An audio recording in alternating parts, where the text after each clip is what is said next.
Kumasa sa sensitivity training ang pangunahing transportation stakeholders sa Metro Manila tulad ng DOTR SAIC, EDSA Busway Enforcers at mga representante ng bus company. Sa layon daw ng pagsasanay na ito na maiwasang maulit ang pambubugbog at umano'y pag-taser sa isang pasahero na nasa autism spectrum at sa iba pang may kapansanan. Ang buong detalye alamin sa ulat ni Val Gonzalez.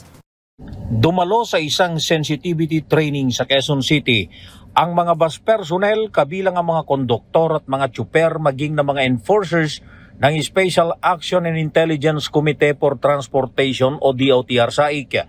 Ayon kay DOTR SAIC Special Task Force Head Rayson De La Torre, layunin ng training na ito na maturuan ang kanilang mga personnel kung paano makitungo sa mga pasahero na may neurodiverse na kondisyon. Ang training ay kasunod ng pagkakabugbog ng isang 25 anyos na physically challenged o mayroong autism noong buwan ng Hunyo sa loob mismo ng bus na bumibiyahe sa EDSA Bus Carousel. Noong mga nakaraan kung saan mayroon po tayong kababayan na hindi po natin inaasahan ay nasaktan sa loob po ng isang pampublikong bus. Yung pong mga ganong pagkakataon, mga ganong bagay po sana yung ating iniiwasan na maulit.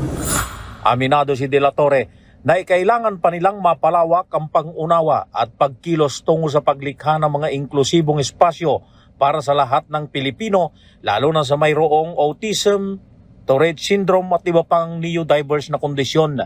Samantala, ayon naman kay Autism Society of the Philippines Chairperson Erlinda Co, kapag naintindihan ng publiko ang kondisyon ng individual na mentally challenged, ay hindi mo agad sila pag-iinitan ng ulo. Communication, kung ito po ay naiintindihan ng ating mga kababayan, whether sila ay enforcers or whether sila ay conductor or drivers, automatic po mag-kick in ang compassion di ba?